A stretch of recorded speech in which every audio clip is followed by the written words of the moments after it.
Welcome to the Arts Page. I'm Sandy Max. Having a creative outlet is the way for artists to express their inner thoughts and feelings. For Milwaukee native Jason Rohlf, his inspiration comes from the metropolitan cities he's lived in and contrasting colors and shapes into unique works of art.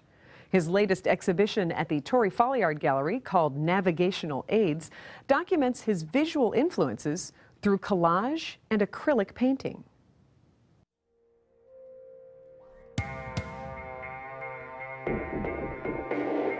Abstract artists have their own language. It's non-representational. So you're describing and activating a space, a two-dimensional space with any mark making you want that doesn't have to show depth or light or form. And all those things are the rules of a traditional landscape or still life or a portrait don't exist. My name is Jason Rohlf. I am an artist from Brooklyn, New York. I was born in Milwaukee in 1970. My parents were young hippies here, and we've lived all over the state of Wisconsin until I went to college here in Milwaukee at UWM. And after about 10 years of making art in Milwaukee, we had a loft down on Old World 3rd Street by the Bradley Center. And we moved to Brooklyn about 15 years ago, and that's been our home ever since. The full name of the exhibit is Navigational Aids. And I was really thinking about the things that help guide you through your decision-making process. And right now in the information age, we get a lot of conflicting information. So you'll get a piece of information that takes you to what you want to do, and then you'll get a piece of information that might lead you away from that. And that it's up to you as an individual to reconcile those two experiences and then make your decision. And I think the way the work looks is there's a lot of information coming at you, and then you as a viewer figure out your way to navigate through that space. I love it when magical mistakes occur in a painting. The inspiration comes from just about everything that I experience in my day-to-day. So it could be a construction site, it could be some piece of graffiti on the street, it could be like a sticker that's slowly eroding, and just seeing the different layers of how everybody interacts with their environment. And then trying to capture that as a feeling. I'm not really illustrating it, but I'm more trying to get the essence of it. And I wanted to kind of have that growing and decaying and growing and decaying. And a lot of that is almost a combination of what I experienced here in Wisconsin and out in Brooklyn, where things sort of age and rust and patina, and then they're repainted and resanded and reclaimed. And I wanted to show that whole transition process happening in the new work. I'll start with a raw panel or a canvas panel and start to add layers of collage and thick impasto layers of paint where the paint almost looks like cake frosting. And then I will start to incise. I'll draw into the back of the paint with a paintbrush, and I'll start adding layers of tape and cut pieces of paper, collage, and it starts building up. Once I've got what I think is the outermost layer, I will start to sand and use razor blades to sculpt back into the painting and reveal the things that once had been hidden underneath. There's a star-like pattern that I use that is more like a wind star or a compass rose.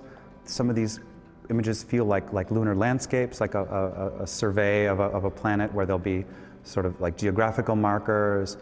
Some feel like a map where you'll have like a little designation, a dot for where an intersection is or a population center is. And I like taking all of those symbols and taking them out of their original context and then putting them in as a visual element. So people who are engineers or map makers will look at these things and they kind of have a feeling that they've seen this stuff before, but I'm using it almost for its aesthetic quality. The birds were always a little side project. My studio here on 3rd Street in Milwaukee, when I started making the birds, was on the 2nd floor right at the tree line. And the birds were always sort of hopping around in our windowsills or in our window boxes. Then I realized that I kind of wanted to draw the birds interacting with the paintings. And so now I've made the inside of the bird mimic whatever the subject matter is in the abstract paintings.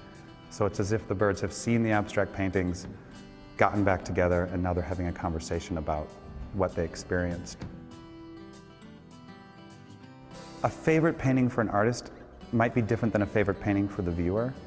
My favorite paintings are the ones that were the most challenging, that maybe gave me the most trouble. The squeaky wheel gets the grease sort of thing. You know, sometimes there's a painting that just was not coming together in the way you imagined it, and then you make those last few decisions that it just starts to glow. And then there's a piece we used for the show card called The Fortune Teller that was really resisting being done for many, many, many months. And then when we decided to use it for the show card and we came up with a title, all these really disparate elements came together to give us something that, you know, I felt very proud for. And when you put something on the show card, usually that's your darling. You know, that's sort of the bright star. In the digital age, it really, I think, is important to remember that things can be made with your hands, and that somebody stood over a table with tape and paint and brushes and tools and actually constructed something from nothing. To step away from your desk or from your day-to-day and just to come and ponder on something visual that's in front of you that was actually made by another person. That person is bringing something that the only purpose of that object is to give you something to reflect on and look at and conceive new ideas and react to. That would have to be my joy, is that there's still somebody out there actually, you know, doing something with their hands and bringing it to a viewer to come and experience. To see more works from the latest exhibit, you can visit the Tory Folliard website for an in-depth look. You can also learn more about Rohlf at his website, jasonrohlf.tumblr.com.